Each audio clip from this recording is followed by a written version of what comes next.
биздин экономиканын, мамлекеттин өзөгү боло турган тармак коррупциянын очогу болот. Коррупцияга тартылган бул тармакта бардык мамлекеттин бутактарында ушул тармакта иштей турган. Бардык айыл жериндеги жаш балдардын тобунан баштап улуксаат берип, лицензияга кол коюп аткан адамдардан бери ушул коррупциянын үстүндө. Муну баардыгыбыз тең көрүп, элибиз туюп, ошон үчүн ушул тармакта нааразычылыктар, ушул тармакта жанагындай бийликке ишенбейчиликтер ошон үчүн келип атат деп ойлойм. Азыр учурда кен казынасын пайдалануу чөйрөсү каралып жаткан тармактын бардык көйгөйлөрүн системалуу жана комплекстүү мамиле жасоо менен чечүүгө муктаж. Маселелердин көбү бир нече жылдардан бери топтолуп чечилбей келет. Муну азыр баяндамада бардыгыбыз тең уктук. Өткөн мезгилдин башкы кемчилиги инвесторлор менен пайдасыз, кыргыз элинин кызыкчылыгын толук өлчөмдө көздөбөгөн, сапаттуу анализге алынбаган макулдашууларды түзгөн фактылар менен. Мындай макулдашуулардын бири кум төргөнүнөн башталып атат. Бирок эми ушул тарыхыбызды тарыхка кала турган ушундай бир окуя болгондон кийинкилерин биз түздөшүбүз керек деген ойдомун. Азыр баяндамачыбыз айтып кетти. Мындан кийин да казыла турган 2000 тоннадан ашык алтын бар.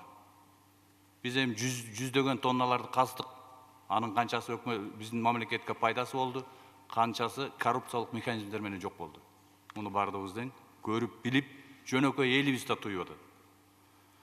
Буга окшогон келишимдерди түзүүдө өлкөнүн жана анын жарандарынын улуттук кызыкчылыктары биринчи орунга коюлушу керек деп ойлойбуз. Инвесторлор менен ар бир макулдашууну түзүүдө мамлекеттин үлүшү так жазылып, конкреттүү талаптары жана укуктары көрсөтүлүүгө тийиш. Ошондо гана биз өлкөнүн кен байлыктарына катуу контроль жасай алабыз. Жерлерде социалдык проблемаларды чечип, элдин ишеничине кире алабыз. Ал эми экономикалык көз караштан алып карасак, өлкөнүн ички дүң продукциясына миллиарддаган сомдор түшпөй калды. Мына келечекте 2 тоннадан ашык, миңдеген тонна башка металлдар, миллиарддаган тонна көмүр кендери биздин өзүбүздүн экономикабызга иштеш керек деп ойлойбуз.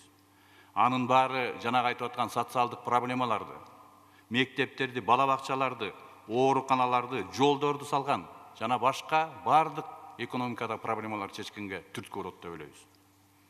Кыргызстандын жаратылыш байлыгы Кудайга шүгүр. Азыр бизде сурима, сымап сыяктуу кымбат металлдар, алтындан, демек элибиз жакшы жашоого татыктуу деп эсептейбиз. Мисалы араб өлкөлөрүнөн алсак, бир гана нефти менен газга эли кандай жашоо деңгээлде жашап атышат. Муну ошону көрүп, билип туруп анан биз өзүбүз жыйынтык чыгарыш керек деп ойлойбуз.